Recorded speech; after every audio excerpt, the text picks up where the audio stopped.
That's odd. But then it just lets me go live after that. Did they tell you which community standards Nope. you violated? No, and there's no consequence Oh. at all. Like it just lets me go live the next time. So I'm not sure if it's like a bug or something. What a wonderfully designed system. Yeah, and it makes me wonder, like, is it because I curse a lot? That could be it. Maybe. But like, I didn't know that wasn't allowed on TikTok. But then again, in China, you're not allowed to do a bunch of shit like that. I don't know. Well, I thought the American part of TikTok was no longer owned by China. I don't know. I gotta tell you, the extent of my involvement in TikTok is making 60-second clips from gaming streams we do and uploading them and forgetting about it. Mm-hmm. That's probably for the best. Yeah. I don't consume content on that platform at all. Like literally the only parts of TikTok I visit are where you upload videos. I need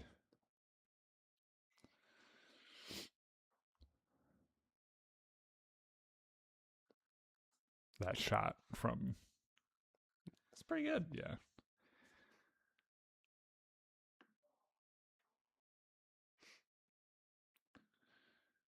Live stream. Did you know a clown can turn into a bat? That's just something they teach you in clown college. I think he's supposed to be like a bird of prey, like a vulture hawk thing. Not to split. Not that it literally matters at all. Aren't vultures scavengers mostly? Probably. I think I remember it. I mean, I'm no ornithologist, but I'm pretty sure that's true. You can fact check us in the comments. Please do. If you know more about the dietary habits of vultures, please educate me. I would love to learn.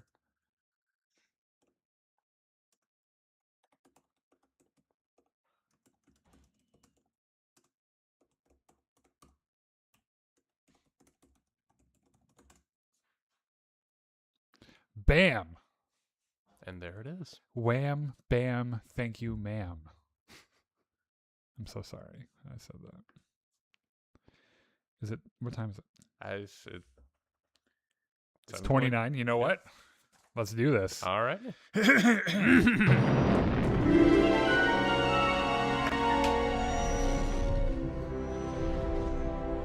Welcome back to Jedi Enclave. I'm Daniel. I'm Chris. And this is the this week's episode of the Jedi Enclave Presents. Now, this is Podcasting Podcast, our weekly podcast about Star Wars and Star Wars adjacent accessories. And this week, actually, a fair bit of Star Wars to talk about a little bit. A little bit. We are, of course, ending the run of It Welcome to Derry, which had its season finale on Sunday, which we're going to talk about at length because I've got some thoughts about it and was overall really pleased with this kind of coming out of nowhere. It didn't come out of nowhere, but I'm glad they made it. Mm-hmm. So we're talking about that as well. And then, so next week, no podcast because it's Christmas. It's Christmas. Who wants to podcast on Christmas? I'll tell you who. Fucking psychopaths. Yes, and I'll also tell you that I'm an atheist that loves Christmas. And it's not for any of the religious reasons. I like having a tree and the lights. I like giving gifts to people I care about, which admittedly is like a list of 4 or 5 names. And the whole I love how festive it is and everything. So next week our show will have fallen on Christmas Eve, so we won't have a show next week. We will the week after that, which will be on New Year's Eve, and we'll be doing our year in review 2025, all the shit that we saw and what we thought, and also Volume 2 of Stranger Things, which comes out. In fact, I'm just now realizing because the second part comes out on Christmas, and then the third part comes out on New Year's Day. Yeah, we might want to talk about scheduling then. That's fun. Yeah, we We'll Welcome figure to it our out. professional podcast where we schedule everything well in advance. We figure things out live Yep. on the air. So This just gives you an idea of how little thought we put yeah, into this. yeah. We have a lot of pride in it. Yeah. We just are very lazy. Mhm. So while you're here, if you could give us a little like there on Facebook Live or YouTube, Twitch, Discord, TikTok, which is the thing we do. We When greatly we're not appreciate getting it. banned for violating community guidelines. Yeah. Which apparently you don't even get banned for doing whatever it was you did. Not permanently banned anyway. I don't know. So yeah, there's that. And then, well, let's get started on this. Okay. We have to start with a bummer. Yeah, hold on a second. What does that say? As well. So. Jay Sassafras 1234 says hi. Hey, by the way, this is a live stream, so as you put in your chats about what we're talking about, share your opinions and your thoughts with us. We'll read them in between segments and stuff we're talking about. So, yeah, we're start off a little bit with a bummer. This is one of those news things where, like, when it happens, you're just like, "What the fuck just happened?" And so, first of all, Rob Reiner, famed first actor, then producer and director, and his wife were murdered in their home. I think it was on the 14th in Los Angeles. And this whole thing has just been kind of horrific because Rob Reiner is a Hollywood giant. I'm going to read a few of his credits here, and he's been responsible for some of the best films ever made. And his wife was a creative partner of his as well. As far as we can tell right now, his son has been arrested. And is the primary suspect, right, as far as I know. And you might be thinking, why are you talking about this on a podcast having to do with Star Wars and entertainment and stuff? But Rob Reiner really was a giant in Hollywood and left this enormous impact on the industry. If you are of our generation or older, like, his stuff was formative. Yeah. Like, it. This is Spinal Tap, which is Brilliant hilarious. fucking movie. Yeah, Like, it is absolutely brilliant. Just had a sequel. It's brilliant, which is funny given how stupid most of the characters are. Yeah, I know. It's the whole thing is beautiful. Stand By Me, one of the best Stephen King adaptions that next to Shawshank Redemption. Also next to his other Stephen King adaptation, Misery, in 1990, he did The Princess Bride, which I fucking love that. Perfect movie. Yes. Like, there's nothing you could add to it that would make it any better. Right, exactly. When Harry Met Sally, A Few Good Men, which is one of the most famous American films ever made, The American President, 1995, and did a bunch of other things, The Ghost of Mississippi, The Bucket List. Just overall, he has a body of work that any director would envy. Yeah. And so this is where I hesitate to get into this next part, but it is salient to what we're talking about, which is that Rob Reiner and his wife and his family really were outspoken critics of the president. And I realize we're in the year 2025, and depending on what tribe you're in, that is considered to be treason in some regard. But it's hard not to talk about this now, given the statement that our president made on the issue. I don't know if you read his truth or tweet or whatever the fuck it is. And I'm not going to read it because I'm not going to read it aloud because it's horrendous. It's horrific. But you know that meme? There's that meme of the guy staring into the mirror and he's like, "You get in there and make it about you." That's exactly what he did. That's what Trump does every moment. Yeah. Like every waking moment. Yeah. He has to make everything about him. Right. And basically the substance of his tweet, this is from the President of the United States, by the way, the leader of the free world, has the power to rain nuclear hellfire down on everyone, was basically like, "Well, wouldn't have happened to you if you liked me." But pretty much what he said. It's disgusting. He's a terrible human being. And if I had to pick between Rob Reiner and Donald Trump, I'd pick Rob Reiner. Motherfucker. I guess one last note I want to throw in. The suspect, Rob Reiner's adult son, has struggled for many years with addiction and mental health issues, which makes this even more tragic in a Yeah. lot of ways. There are some weird accounts coming out about this. I know that he was. They were at a party at Conan O'Brien's house the night that they were murdered. Mhm. There was an eyewitness that said that his son got into an argument with Bill Hader, the legendary comedian, and it was like people could tell that he was unwell, Mhm. like at this party and everything. Anyway, I don't know if you were about to add more to that. No, I was just gonna say, if you're struggling with addiction or mental health, please get some Yeah, help. I know that's easier said than done in America with our incredibly shitty mental health system, but if you're struggling, please yeah, reach out for help. and also uh, to Rob and his wife Michelle, Godspeed. Fucking made some amazing movies, Mm. impacted humanity for the better. Um, how many people can honestly say they left the world in a better place than when they found it? And we, Fewer than you would hope. yeah, fewer than some people we know who have the exact opposite effect. So thank you for your impact on humanity, Mm. and Godspeed. All right, let's go into some Star Wars news. Okay. Bad news. Everyone brace. Bad news. So it turned out, it looks like, I just almost, I can't throw this one. Okay. Disney had its quarterly earnings call, and they ran through their 2026 slate, and Ahsoka season 2 isn't on it. So everyone's like, what the fuck? We want to see this. This got done filming in September. Yeah, How it long does wrapped. fucking post-production take? I don't understand what this might have been a mistake. Maybe they left it on accident. Yeah, I doubt it. I can see a lot of different ways and reasons this could happen. Number one is it was a mistake, Mhm. and it is coming out next year, and they just some intern accidentally deleted it off the call rundown. Yeah. Number two is it's intentional, and they actually are moving it back, whether because they need more post production time or because the release schedule and like the sequence of stories they're telling in their next couple things suggests that that would be a better time for it. Yeah. I wonder if this is impacted at all by like the Mandalorian Grogu Possible. or some other stuff. I don't know. I'm weirded out by it. I'm really hoping they don't just kick this down the road into 2027 because we don't have a ton of Star Wars content coming up in the first place. Mhm. So don't do this to us, Lucasfilm. It's what, Mando and Grogu, and is that it? Because like Starfighter isn't. 2027 is Starfighter. Yeah. Yeah, I think so. Oh, which by the way, weird.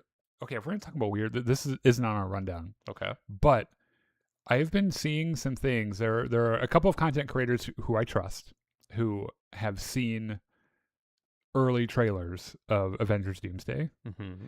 Have you been following this at all? Not at all. There's some pretty crazy shit happening at Marvel, right? Like at the MCU. And so, like, the thing that I'm hearing is that Avengers Doomsday is going to be a direct sequel to Avengers Endgame. And basically, like, you know what? If you haven't watched any of the 15 shows or movies that come out after Endgame, don't worry about it. We got you. Yeah. And also, we don't know who Jonathan Majors or Kang is. We have no idea what you're talking about. Never You're heard crazy. of her. You're crazy. We're not crazy. So having to do with Steve Rogers and Robert Downey Jr. as Doctor Doom. Yeah. I don't know. Huh. I don't know what they're smoking. I don't know what's going on with it. One or two things are true. It's going to be brilliant because the Russo brothers they've got their hands in it, Mm-hmm. or it's just going to be batshit crazy insane. And I mean, who knows? It could be both. In fairness, the MCU is generally pretty good when it goes batshit insane. I quote Doctor Strange in the Multiverse of Madness as being a pretty good movie that was also pretty batshit insane. Yeah, I didn't like that movie too much. I really. Which, by the way, I think I remember seeing something about the actor playing Scarlet Witch being done with the MCU. Wouldn't surprise me. Yeah. Anyway, who knows what is happening with this? I think we'd have to probably admit that MCU's their output has been a little all over the map.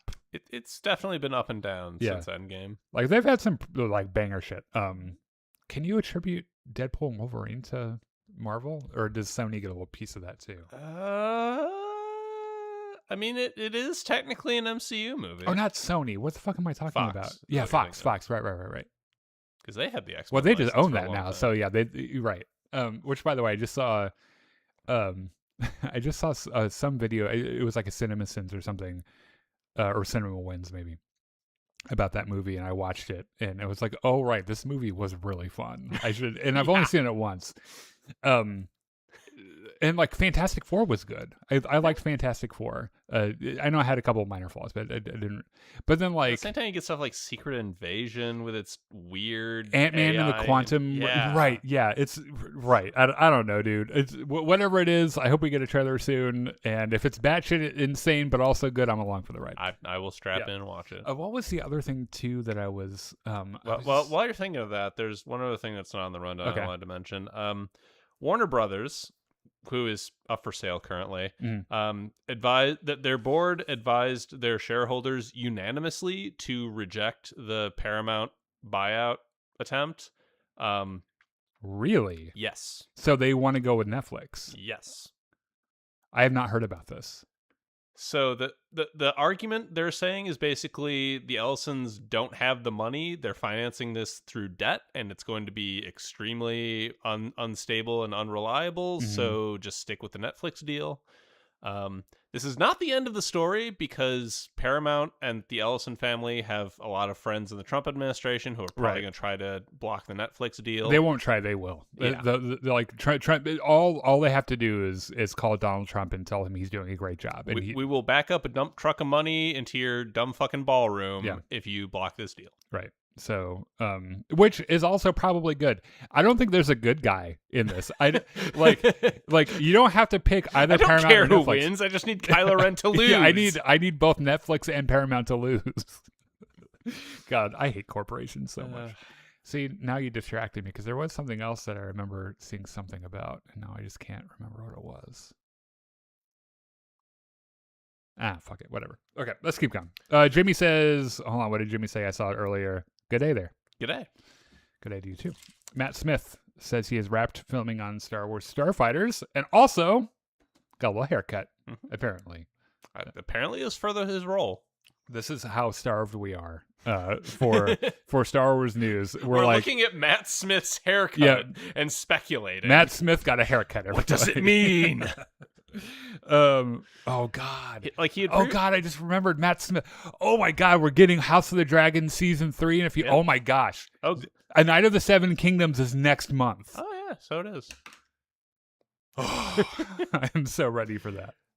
I guess what's noteworthy is that Matt Smith had previously stated that all of his filming for Starfighter is going to be in December, and we're like halfway through December, and he's already done, which could be that they had scheduled it that way because who wants to work over Christmas? Yeah. But also that suggests that his role might not be huge. Yeah, which is weird because he's supposed to be like the main villain. Yeah, the article you link on the rundown mentions another actor playing a villain. Mia Goth, probably. Yeah.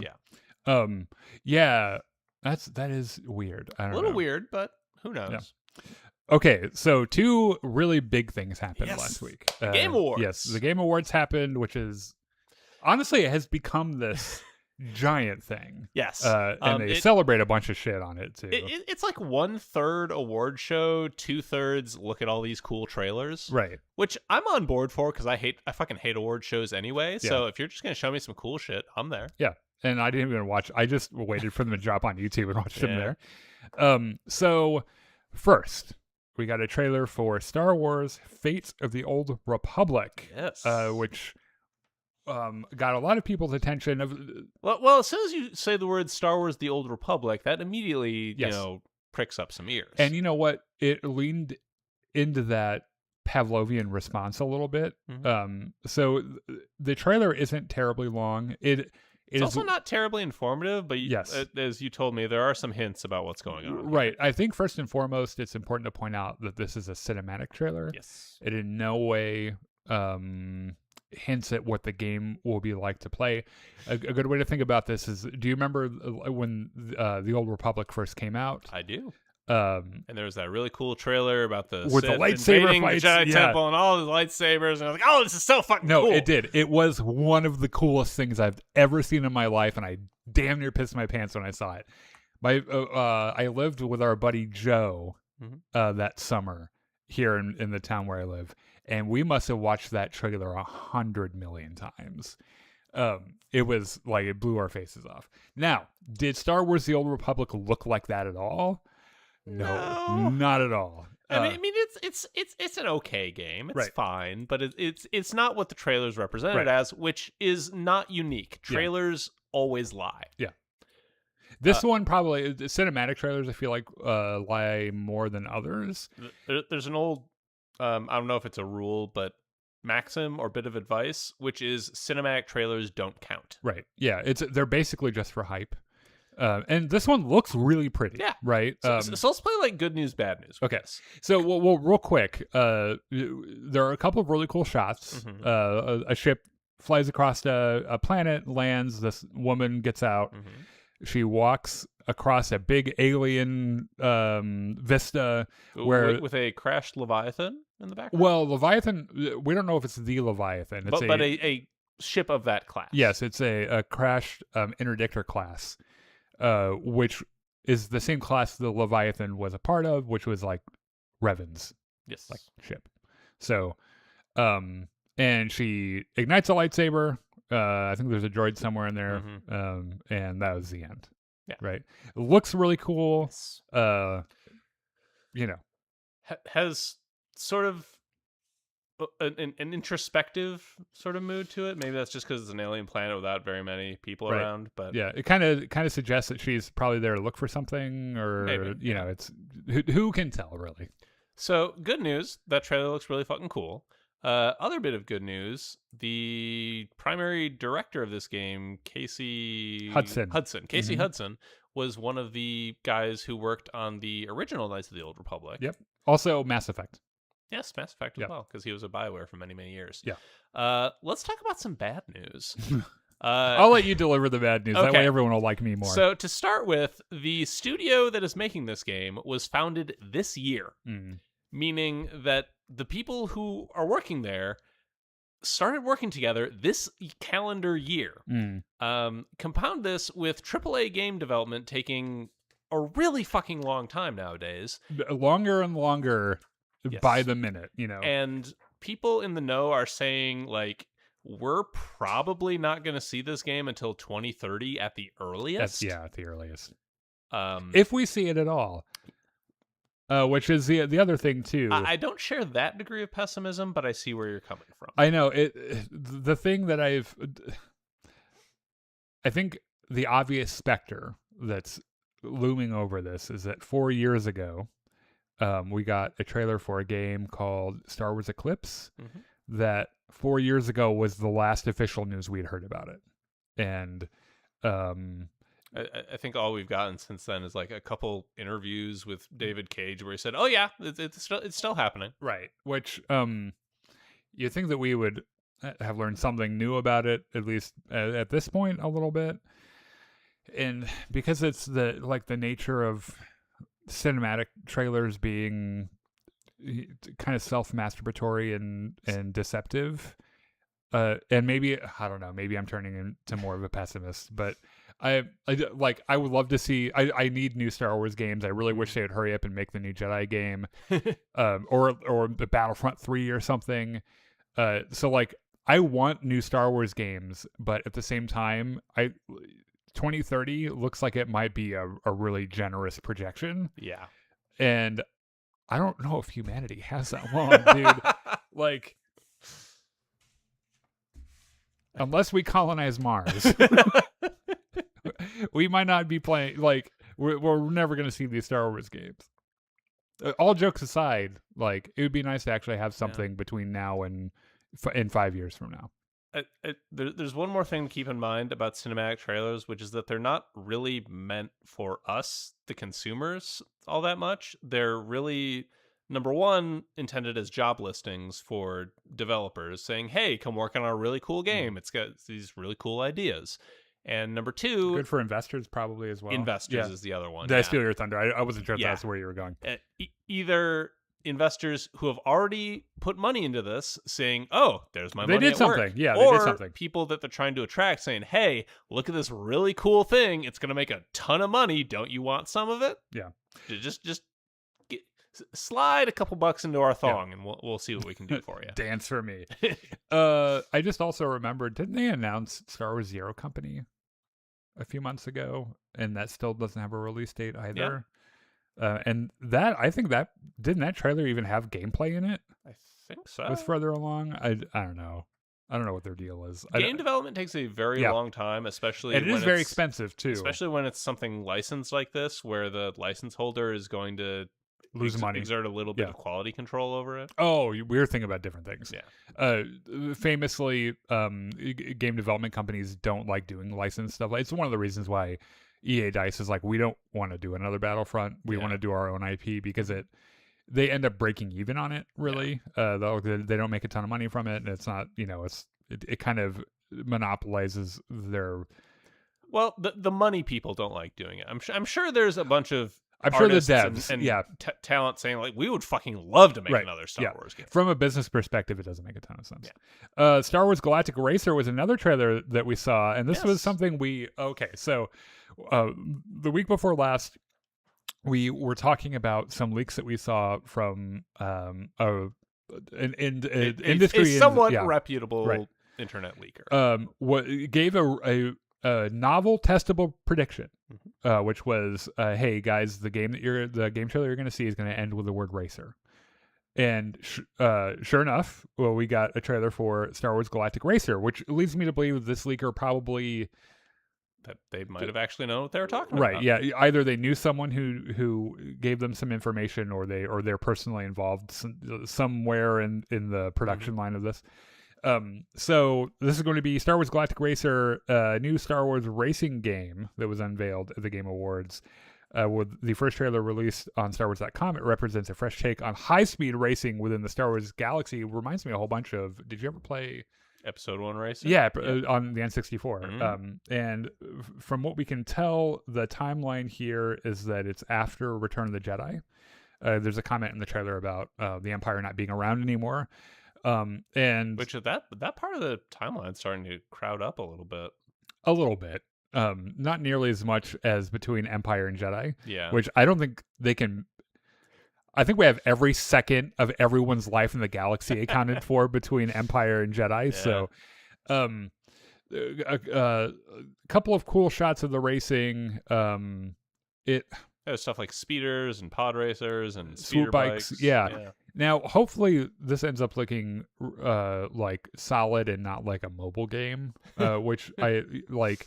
You have to imagine they're tempted to make stuff like that because it's so cheap to kick out and it makes money because of the microtransactions. Yeah. Hopefully, this is like like Episode 1 Racer, where it's but contemporary, big old fucking cameo at the end of Sebulba doing his little. He's gonna twirl his little face penises, mustache, or mustard. That's a better word. Which you pointed out to me, Sebulba should not be alive at this point. No, because Vader fucking kills him. Anakin was pretty pissed at Sebulba in general, and understandably so. Sebulba's a dick, and he ended up like catching up to Sebulba somewhere as he was. If I'm remembering this correctly, let me know in the comments if you've read this comic.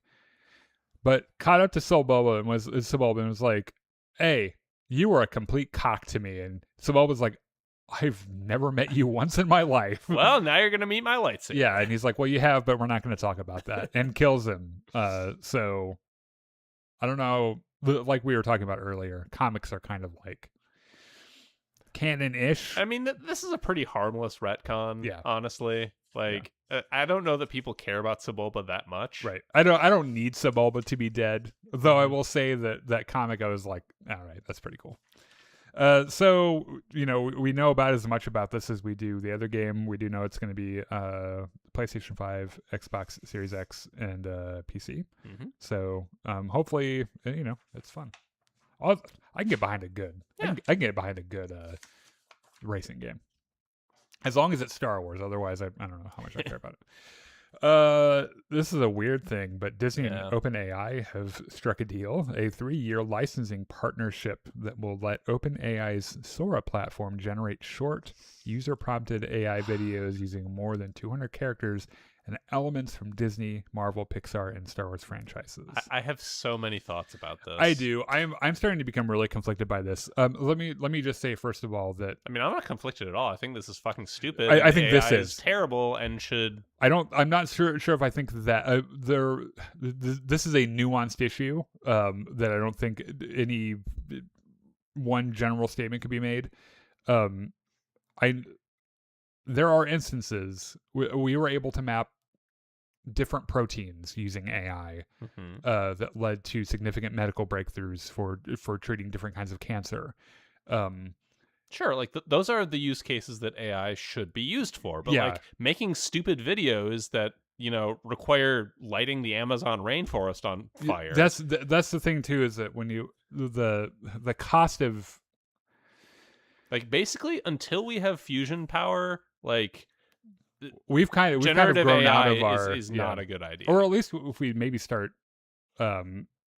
if we start embracing nuclear power a little bit more than we do, Or like just solar and wind would Yeah. go a long way. But anyway, which by the way, I know a lot of people are real flighty about nuclear power. It is the best source of power we have. We just don't use it because it freaks people out, like and it shouldn't, because yes, it is insanely safe. Chernobyl was terrible. Right, but the Russians were bad at everything then. Yeah. So like, of course it blew up, right? Because they were idiots in that era. They're still kind of idiots. The government's still kind of stupid, but because Putin would try to cover that up nowadays too. But like nuclear power, I don't know how we got to nuclear power. I wrote a paper on this in school. Yeah. Nuclear fission specifically. Insanely safe. Nuclear waste isn't even like nuclear waste can be recycled safely, and it mystifies me. It doesn't mystify me at all. You know why we don't use it? Because human beings are terribly stupid, and because they hear one bad thing about a thing, and that's all they think about. Right? They like you walk up and you talk to someone and you're like, would you be okay with there being a nuclear reactor in your city? And of course they go, no, because we'll all blow up and die, which is not what happens when you run a nuclear power facility like that. You say nuclear, and a lot of people think of like Hiroshima and Nagasaki. Right. Or bombs. It's like you're putting a literal bomb. Yeah. And that's not how it works, right? In the paper that I wrote in school, it was just a research paper. I'm not a scientist, first of all, but in my research for this paper, I found that they build modern nuclear facilities so that you can fly an airplane into them and it still won't cause a cascading failure. That's insane, right? It is insanely safe, and it produces better, cleaner power, and I don't know why we're not doing it. Anyway, let's loop back here to Disney and AI. Here's the interesting thing that popped out at me. Disney is investing $1 billion in OpenAI and will receive equity warrants in return. And you know what I'm pretty sure this is all about? I'm pretty sure they're like, people are generating little baby Yodas anyway. We might as well get our fingers in this and get some money for it. I think that's absolutely correct. I also wonder, how long is it going to be until people are using the official, Disney licensed AI products to make, like, I don't know, porn of Mickey and Minnie fucking? Oh no! Because that's gonna happen. Chris, I didn't want to think about that. Oh man. Because it's out there now. You can use those characters. It's in my brain now. I can't get it out. Like, you can use those characters on an official AI video creation platform. So, I'm sure they've tried to put safeguards in place, but I'm also just as sure that if you try hard enough, you can circumvent them. Yeah, AI actually, despite all the things it's good for, and look, even ChatGPT has made amazing improvements on they've had to, after their chatbot convinced that one teenager to unalive himself, or any of the other things with how inaccurate the information can be. Oh, this whole thing is just weird. And you know what also reminds me? Like, you are going to see, like, as a direct result of this partnership, you are going to see shit like Pluto flying a plane into the Twin Towers. You're going to see, like, I don't know, Max, Goofy's kid from a Goofy movie, doing a school shooting. Like, you're going to see this shit. Oh, it's God, going to be out there. I hope not. What the other thing too? This you might not see it, but it's going to be out there. Yeah. I'm going to actively avoid it, I think. That is good. But that's the thing about social media is you can't really. The other thing too that this kind of makes me think of, so Star Wars fans since the beginning of Star Wars have been making their own Star Wars media. The second that movie came out in 1977, people were doing their own fan films. It is kind of this pure form of self-expression and just fandom. Fucking love that shit, so they want to make it. And I know that there are a lot of AI scenes now, and some of them looks crazy good. And it's always funny because you can tell that Star Wars fans wrote the dialogue for it, because like the AI jankiness aside, the only people who write worse dialogue than George Lucas are Star Wars fans, right?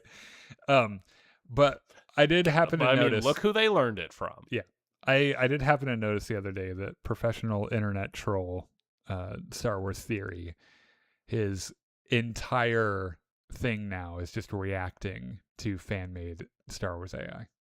That's all he does now. And I don't think he has the awareness to be like, how sad is this? But I do. Like, that's incredibly grim and depressing. Yeah, but you know what? Allow me this Schadenfreude. Because seeing that shit, I'm like, good. Hopefully that doesn't become the next wave of like super popular online content or something. But it just kind of made me laugh. Austin says, Casey Hudson said it would come out sooner than 2030. He is also a company man who has a vested interest in making people excited about his game. Yeah, I agree. Another well-known YouTuber thinks they might use some of the assets from the game Casey was working on, so it could skyrocket the project. Assets from another project, I guess. I mean, it's not impossible. Oh, another game that he was working on. Like, developers reuse assets all the time, and that is a good thing because it cuts down on dev time and needing to make more original shit. Right. But also I'm sure the thing that's holding them up isn't just not having the assets. Yeah, like, right. It's not an art issue that's going to cost all this time in game dev. It's like programming and bug testing and making all the stuff that fills a modern AAA game. Yeah, right. I don't know, man. I want it to happen before 2030. Look, I admire the optimism. I want to believe rebellions are built on hope, motherfucker. I get it, but we're not going to see that game for a while. All right. Oh, sorry. True Life. Oh my God, Chris, I think I might need glasses. I think you do. True Life Josh targeted individual. Huh? Only on them Jedi Knights. Thanks for that. Okay. All right, let's move on to, oh man. So It Welcome to Derry. Yes, Sunday, It Welcome to Derry had its season finale. We found out shortly after that 2 seasons are confirmed. 2 more seasons are confirmed. We figured out in the episode how they plan to pull that off with one line of dialogue from Pennywise, which I thought was fucking brilliant. Really? Because I thought it was kind of ham-handed. I think you want to talk about spoiler free for a second? Sure. There are. I have a couple of big problems with this episode. Okay. Well, a couple of. I wonder if they're the same problems I had. Perhaps. So, I still ended up enjoying it. To me, this episode was not as good as the Black Spot. The previous episode. I think that was the high point of the whole season. Overall, I appreciate what they did with the story, and I still had fun watching this episode. However, there are a couple story things where I'm like, do we have to do Frodo and the Ring to Mordor? Because it is literally just that for some of it. Yeah, basically. Now, the one thing, I know some people were like, oh my gosh, there are so many nods to Stephen King fans in this, and it's like, hell yeah, I'm the guy they wrote this for, right? I'm a huge fan of the Muschietti films as well as Stephen King's body of work. So every time there's a fucking turtle on screen, or you're that Leonardo DiCaprio meme. yeah, it's like, I read that, which, by the way, I've not read it in a long time. Like since I was in high school, and I was sitting there like, oh, I should read that again, and I remembered it's like 400,000 words long. There is a 4 hour on the audiobook. There is a 4 hour chapter on one of the kids when they grow up, on his business. 4 hours, and it's like, it's just because Stephen King was doing a lot of cocaine. I was gonna, he was on a lot of and drugs. was just sitting there and was not sure when to stop. Like they took that typewriter away from him and his fingers were still fucking moving. So he needed an editor. Yeah.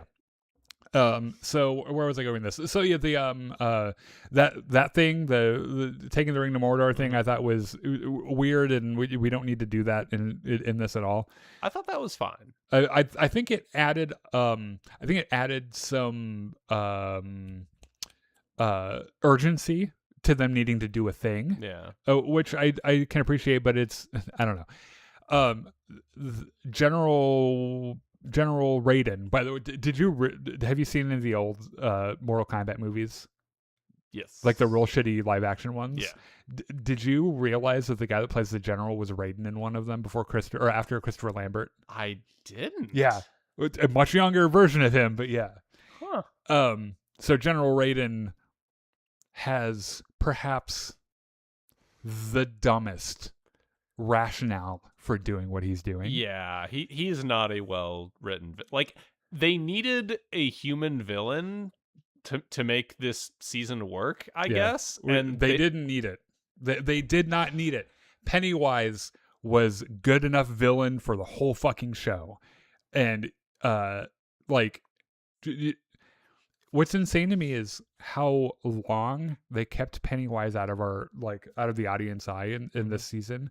But when he shows up, it is insane. Like, it's so fucking cool. And we did not need General Guy or they could have just kept him with his first thing, which is, we're going to capture Pennywise and use him to win the Cold War. Yeah. Fine.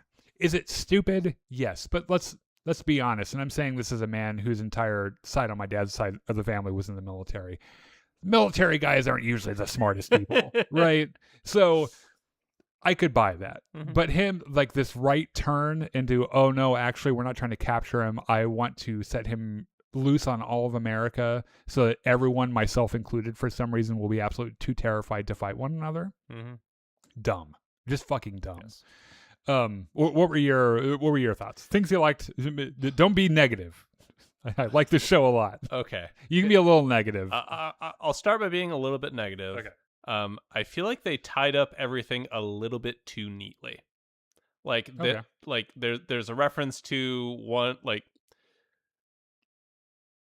Dick Halligan says, yeah, I'm going to go to... Halloran says, I'm going to go to fucking England and work in my buddy's hotel. And it's like, oh, that's a reference, isn't it? That's what I'm saying. Like, I was the guy they wrote this episode for, because he was like, yeah, I'm going to go to a hotel. How much problems are hotels? And you're like, a lot of problems. The revelation of how the other two seasons are going to work, I thought that was just, like...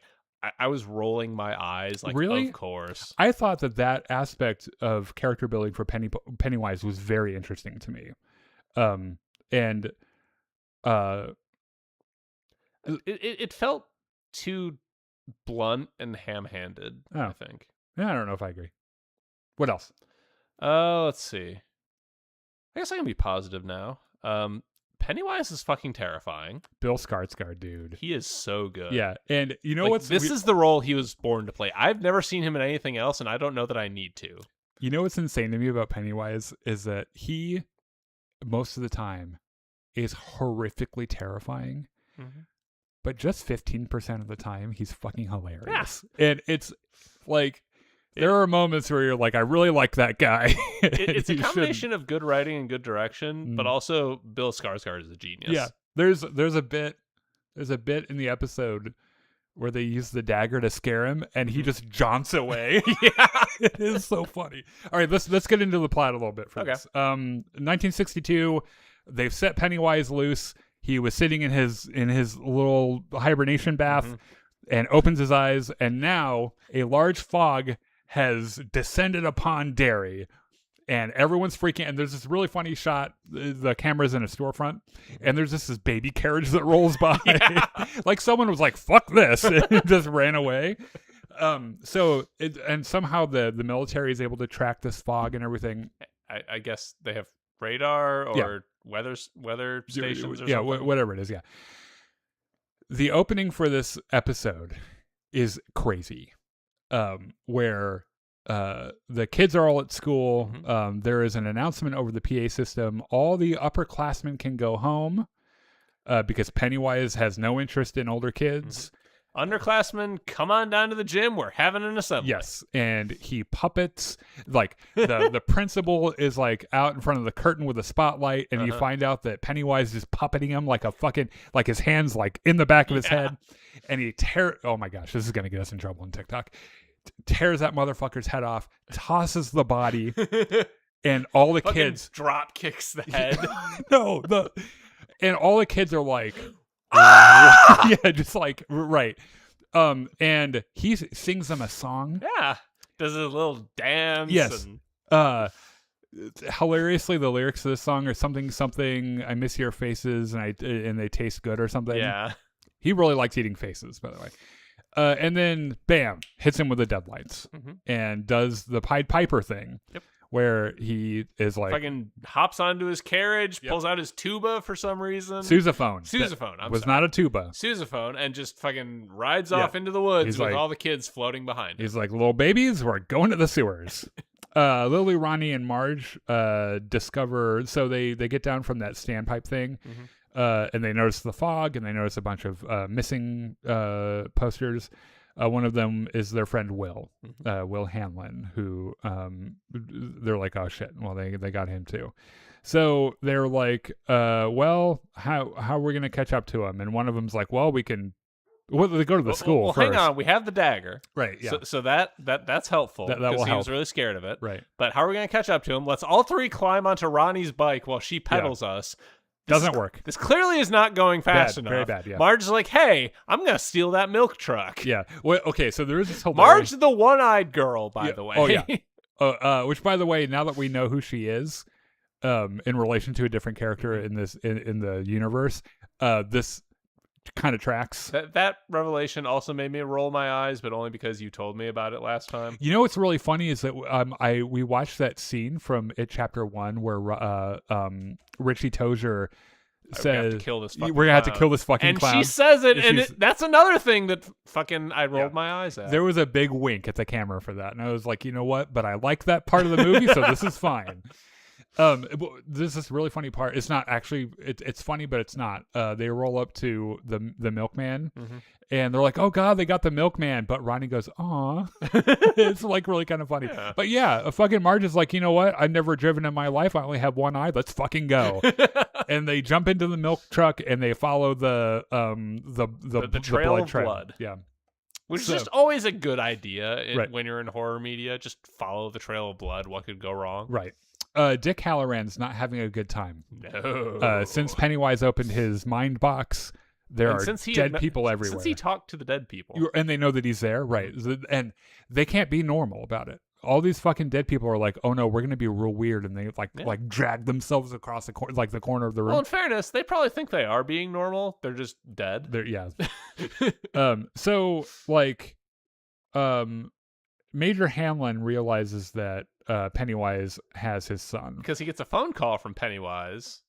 Where Pennywise says something about dark meat tasting twice as sweet. And it's like, Pennywise, you can't be a racist, bro. You can't. I mean, it's the 60s. And so... to be fair, I doubt that Pennywise is a racist.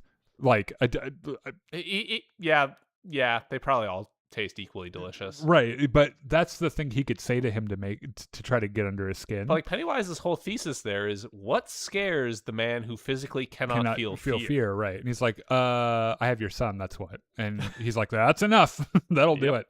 Because, like, in this scene where Hanlon is trying to convince Dick Halloran to help him, like, he is breaking down. Like, I don't know if it's a fear response or just desperation, but It's a little weird because it makes me wonder. This is probably getting too much into the weeds with Hanlon's issue, but like they said he was unable to feel fear, right? So is this just like a fear that's so profound that it like wakes that part of his brain up again? Or they're like, we actually need you to show emotion in this, so you're going to be a little scared, right? I don't know. Because I was kind of expecting him to be kind of Spock about some of this shit, where he does not react with fear. He relies on his rational mind. Well, he is all the way up until this one scene in the last episode. Yeah. So he visits Halloran, who is pretty close to just being done with everything. He has a revolver. Yeah. He's visibly considering unaliving himself. They go and visit Rose, the resident Native American, and she's like, well, I know a thing or two about psychic stuff. Okay, he's having a real bad time, but I have some incredibly drug-laced tea. Do you know, did you hear what the drug-laced tea is made from? No, but I also wouldn't understand it anyway. So please, Dr. Sutherland. Allow me. It's made from maturin root. Maturin is the name of the giant benevolent tortoise. Oh. Yeah. Okay. So, and I assume that the thing that she, like the material that's either turtle bones or turtle shell or something. Probably. But she's like, you're gonna trip your balls off. Here's some tea. Here, have some tea. Yeah. He drinks it. She's like, by the way, it's really important that you. Yeah, this is because Halloran's already tripping balls by this point. Rose. You couldn't have told him before you gave him the hallucinogens. Rose. All you had to say was, hold on before you drink this. The thing you have to avoid is this. Now, what she says, there are a couple of words that kind of pop out. Basically, what she's warning him to do, or warning him about, is to avoid the space between realities. So in Stephen King's multiverse here, it is a multiverse. Yes. And there's this area between the different universes filled with monsters. Okay. And she's like, don't go in there. That's bad. Is that where Pennywise comes from? Okay. I can't remember.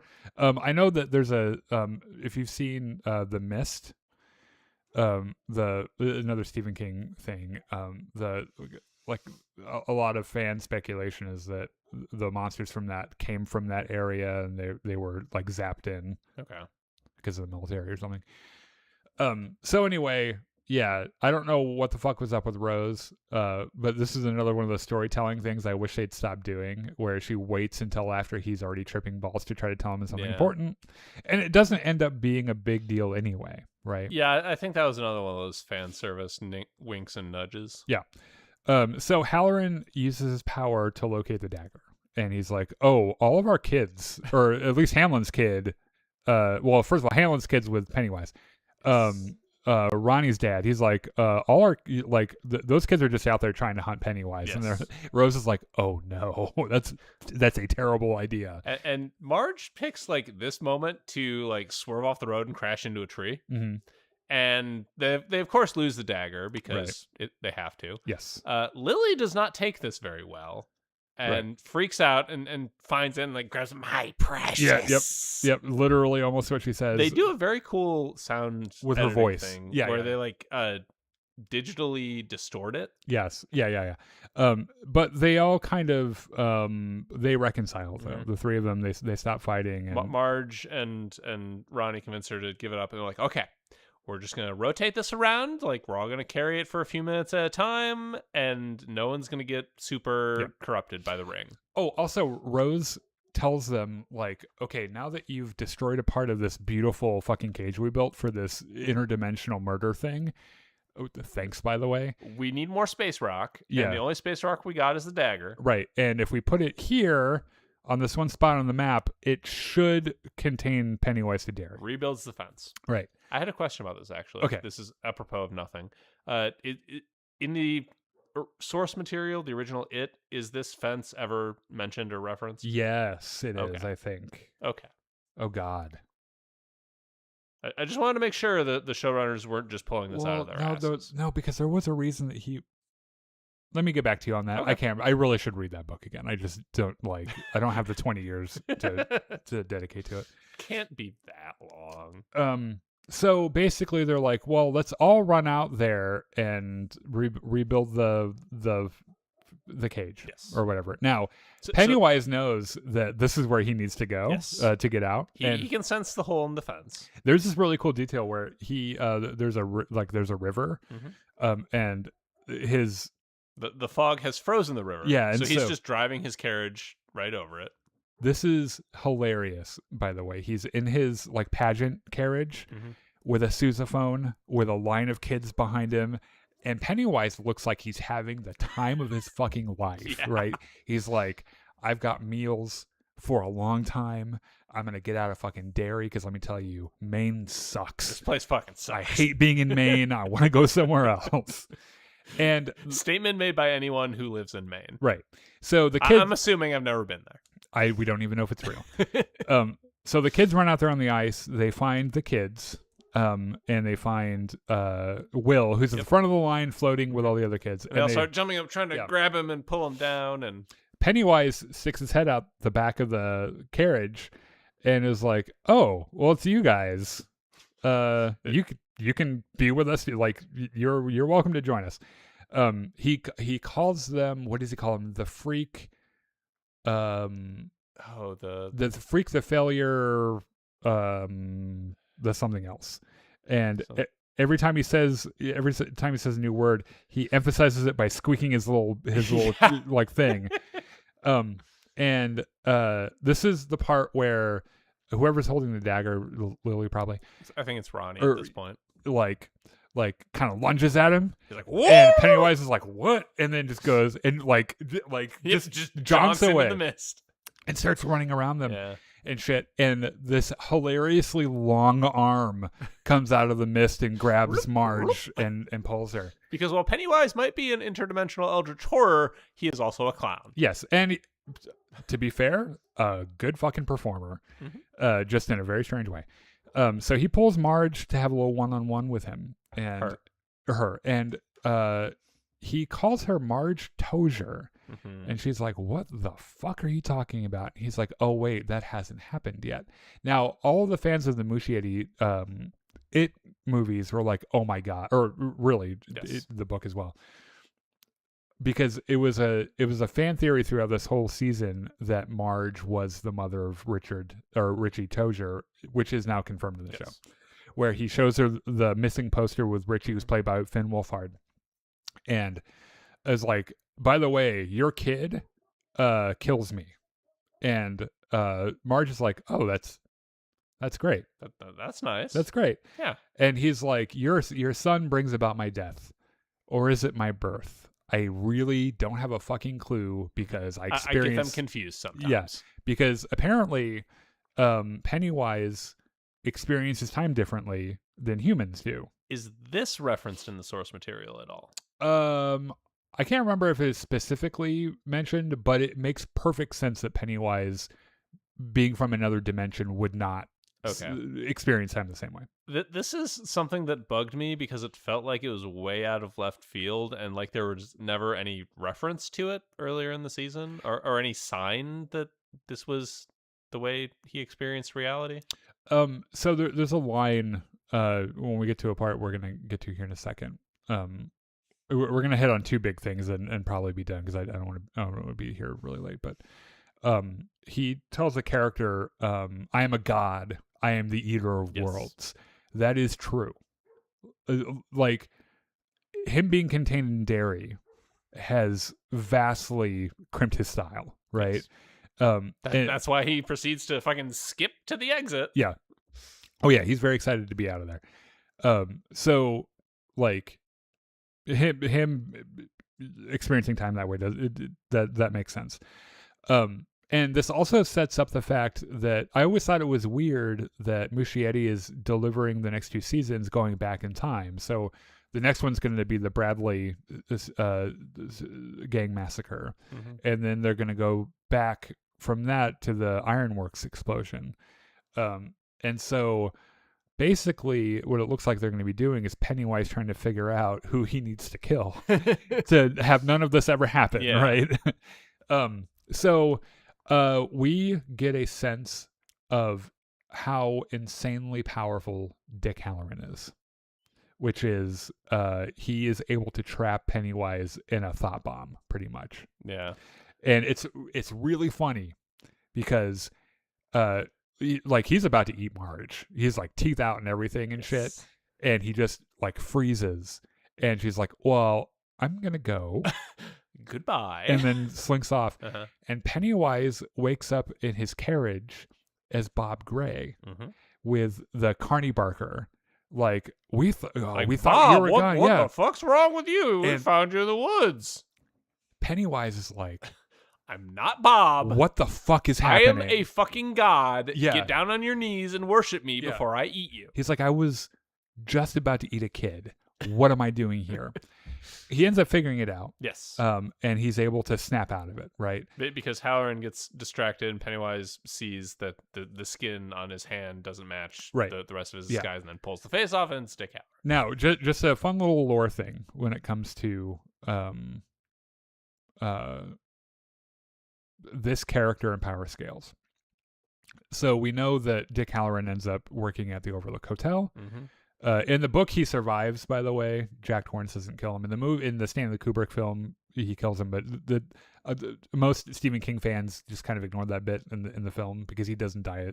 He does die in the books, but he isn't killed by Jack Torrance.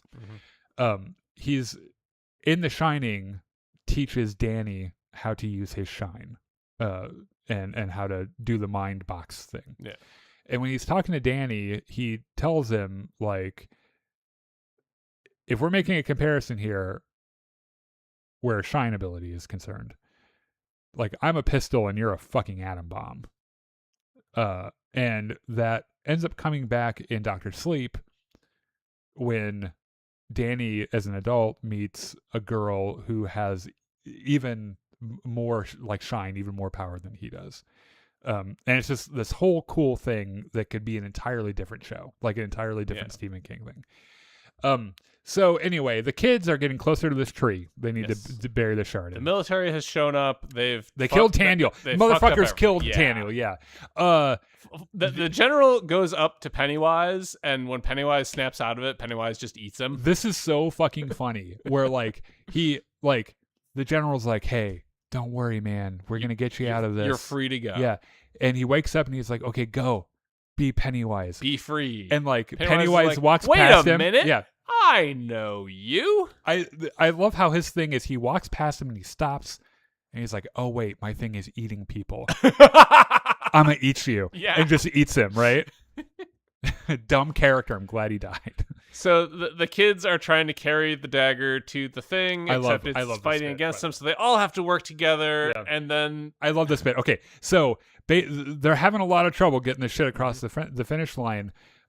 Dick notices the ancient war chief, and I think Rose can see her too, but Dick sees something else. Yep. And Rose is like, "What is it? What?" He's like, "A fucking miracle. A fucking miracle." And I swear to God, what happens? But fucking Richie runs past, flips the bird to Pennywise, grabs the dagger, and helps them jam it home. I know this is a little sentimental. It's cheesy as fuck, and I love it. But I love this kid so much, and you can tell that the showrunners loved him too, and they had to find a way to put him in there. Mm-hmm. And there's something about this I love. He's got his drumsticks in his back pocket and shit. And the look on Pennywise's face, because Pennywise is like trying to claw his way over there, and Richie's like, fuck off. And Pennywise is like, these fucking kids, dude. So Pennywise fucking pulls out some bat wings and goes to fly over there before they can get it, so he can rip him apart. They get the dagger in. He's like, oh fuck, it's a cage. Yeah. I don't really like you guys. I'm gonna go to sleep now. And turns into light and skitters away. Yeah. I have no idea what that was. Don't worry about it. So I don't know if you heard that on the stream or not. A very large sound just happened, and now I can't hear anything. Don't worry about it. I like how, like, after they get the shard in, he just like falls over on the ice, and he's like looking up at the sky like, fuck, I'm still in Maine. Oh no. Someone help This me. could not have gone worse. So everything kind of reassembles it, so everything kind of goes back to normal. It turns out Will's parents are going to stick around and try to help maintain the cage. Rose is like, hey, I'd like you to join us. And at first they're like, we're actually going to leave because Maine sucks. Yeah. And And she's then, like, but sheep. And they're like, you know what? Fine. we do like wool. Yeah. So Dick Halloran is going to go off and... I got to go be in The Shining. I'll see y'all later. Guys, I got another movie I got to be in. I'll see you later. The kids have a conversation on the standpipe about what Pennywise said to Marge about him not experiencing time the same way. And she's like, what if that motherfucker goes back in time and like tries to like kill my mom or something? And Lily's like, you know what? Who the fuck cares? It's their problem, not ours. And then we find out Miss Kirsch is put in Juniper Hill. And then probably the scene that most fans are talking about from this episode is that they got the now deceased actor who played Mrs. Kirsch in chapter 2 to do a little time jump later on where she walks in on Bev Marsh and her father witnessing the fate of Bev's mother, which is that she unalives herself in Juniper Hill. They use I think they use a deleted scene because the actor, like the actor who plays Bev Marsh, was very young compared to now, and she does not look that young anymore. And it didn't look uncanny CGI to me, so I think they just used a scene that they had on the cutting room floor for that. But it's kind of cool. They that actor that plays Mrs. Kirsch died right after this. So it was kind of cool that they were able to use her. In fact, now that I'm realizing I don't think you've seen that scene from it, chapter 2, we'll probably watch it when we're done with this because it's amazing. But it's cool to see one of the original Losers Club. We saw Richie in the poster, but you know, having that like, hey, this connects. Well, like like Pennywise's next cycle is the Losers Club. So it's kind of cool to see that. Any closing thoughts? No, not really. Yeah. This show was very much not for me, the person who has never watched nor cared about it, but it was still all right. Yeah. So True Life Josh says, sometimes I wish I had read the books first, like Darth Plagueis. My general philosophy on stuff like this is if I'm watching something and I learn that there's a book, I wait until I'm done watching it before reading the book. And if I'm reading the book, I read the book first before because it's hard for me to separate those things. Yeah. And I like to experience one without thinking about the other, because every time you watch a film adaptation, most people are like, it's not as good as the book. And most of the time it's true. So usually because like a book, you can invent your own visuals, but a movie, you're limited to whatever the director gives you. Yeah. James Ryan says, great stream. Oh, he sent us stars. That's what that noise was. Oh, hey. All right, cool. Thanks, man. Thanks so much, James. Like I said, next week there will be no live show. I will be streaming Jedi Survivor and Battlefront throughout the week. And if you're celebrating next week, Merry Christmas. Otherwise, whatever holiday you're celebrating right now, we hope it's a good one. We will see you on the other side of Christmas for our 2025 year in review and Stranger Things Volume 2 discussion. Maybe. So, come in. Oh, it will be then or on depending on what we decide to do. Whatever day it's on, that's when it will be. I think that's it. I think the better just end.